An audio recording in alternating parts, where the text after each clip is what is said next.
I have some terrible news. The beautiful game is officially dead. It survived 2 world wars, rampant hooliganism, and whatever the hell VAR is, but it is finally being put out of its misery by a bald guy who looks like a thumb that spent too much time at the gym. That's right, Jeff Bezos, the man who already owns your shopping habits, your web servers, and the camera on your front porch, has decided that his next side quest is buying Liverpool Football Club. Welcome to 2026, where the latest shiny toy in the billionaire sandbox isn't an island or a social media network. It's Liverpool Football Club reports just dropped like a tactical nuke on the sports world. A consortium featuring Amazon overlord Jeff Bezos, Facebook co-founder Eduardo Saverin, and businessman Amit Bhatia are in advanced talks to buy a 30% stake in Liverpool. This deal values the club at a staggering brain-melting $6 billion. But why does Jeff Bezos even know what an offside trap is? Does he think a false 9 is just a terrible rating for an Amazon delivery driver? Why are Silicon Valley tech lords suddenly throwing their couch change at a football club in the damp north of England? Today we're peeling back the corporate PR to look at the $6 billion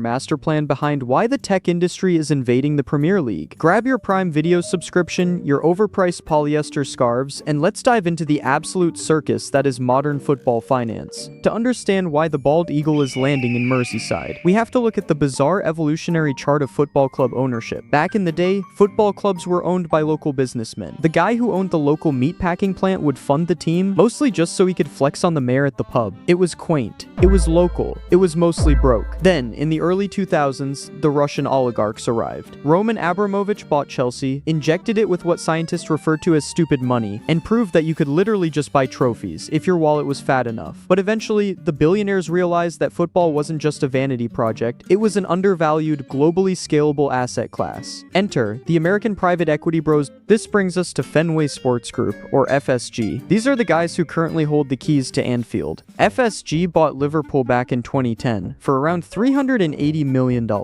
Now, let me give you some context for how absurd that number is. $380 million in modern football money gets you exactly 1.5 decent midfielders, a backup goalkeeper, and maybe a nice new espresso machine for the staff room. FSG were smart. They didn't just throw money at the wall, they used data, analytics, and actual business sense. They turned the club around, ended a 30-year league title drought, won the Champions League, and multiplied the club's value by roughly 15 times. So if they are making money hand over fist, why sell a massive chunk of their golden goose? Because the metagame of football ownership has changed, and FSG is terrified. Here's the problem with trying to run a football club like a sensible, self-sustaining business today.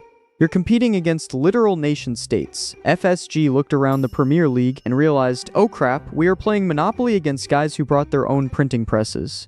You have Abu Dhabi backing Manchester City. You have Saudi Arabia treating Newcastle United like a weekend hobby. You have Qatar throwing GDP-level funds at Paris Saint-Germain. This is a strategy known as sports washing. The idea is simple. If your country has a somewhat, let's say, questionable human rights record, you just buy a beloved sports team. Suddenly, millions of fans aren't thinking about geopolitical controversies. They're just crying tears of joy because you bought them a shiny new 22-year-old striker from Brazil. FSG are private equity guys. They like predictable profit margins. They do not like the idea of having to financially compete in an arms race where the other side has infinite money. They don't want to throw $500 million at a teenager who might tear his ACL tripping over a sprinkler tomorrow, so they decided to do what any smart investor does. When the bubble looks terrifyingly big, take some chips off the table. By selling a 30% stake, they are basically saying, hey, we still want to drive this Ferrari, but we desperately need someone else to pay for the ridiculously expensive insurance and gas. Enter the Tech Avengers. So who is actually stepping up to buy this 30%? It's not just Bezos riding solo. He brought a crew of fellow billionaires because apparently even the mega rich like to split the check. First, you have Amit Bhatia. He's a British Indian businessman who actually knows how football works because he was heavily involved with QPR for years. He's the guy who will presumably explain the offside rule to the other two. Then you have Eduardo Saverin. If that name sounds familiar, he's the co-founder of Facebook. You probably remember him as the guy who got completely screwed over by Mark Zuckerberg in The Social Network, where he was played by Andrew Garfield. Don't feel too bad for him though. He moved to Singapore, dodged a bunch of taxes, and is currently sitting on a net worth of over $20 billion.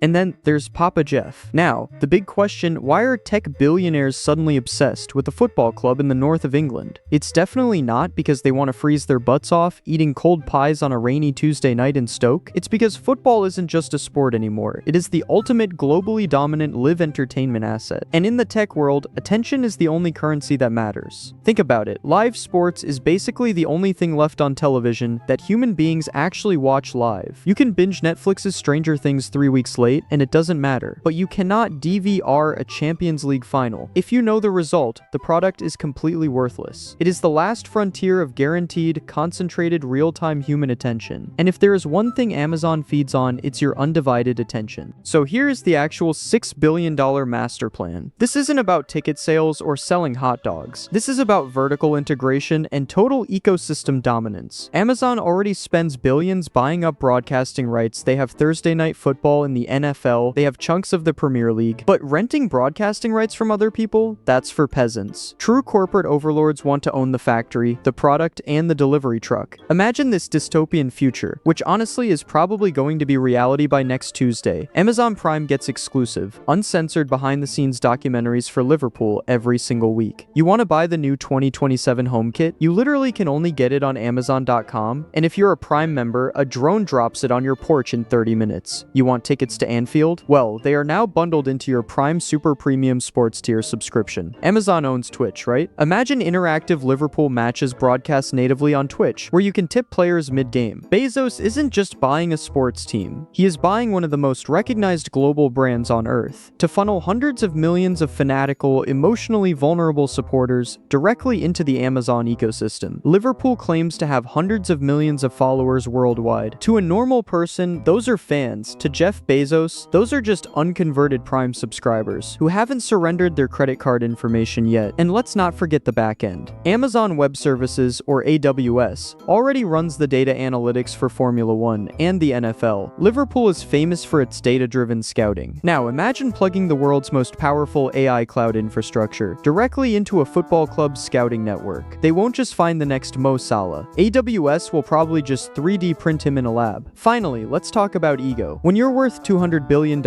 life gets incredibly boring. Buying a mega yacht is passé, buying a rocket is cool, but Elon Musk just bullies you on Twitter about it. Buying Liverpool FC that puts you at the absolute center of global culture. It's a flex so hard, it bends the space-time continuum. It guarantees that millions of people will talk about you every single weekend for the rest of your life. So what does this mean for the actual fans, who just want to watch 11 guys kick a leather orb into a net? Well, on one hand, Liverpool gets a massive borderline infinite injection of cash. They can finally afford to compete with the sovereign wealth funds of the Middle East. They can probably afford to buy an entire starting 11 of Galacticos and put a retractable roof on Anfield. On the other hand, the soul of the beautiful game continues its slow, agonizing process of being ground into a fine, highly profitable powder, ready to be snorted by Wall Street private equity firms and Silicon Valley tech monopolies. We have officially moved past clubs being community assets. They are now just small, hyper-monetized subsidiaries in a global tech portfolio. So next time Liverpool scores a 90th minute winner to clinch the title, just remember to look to the heavens, shed a tear, and yell, "Alexa, play You'll Never Walk Alone."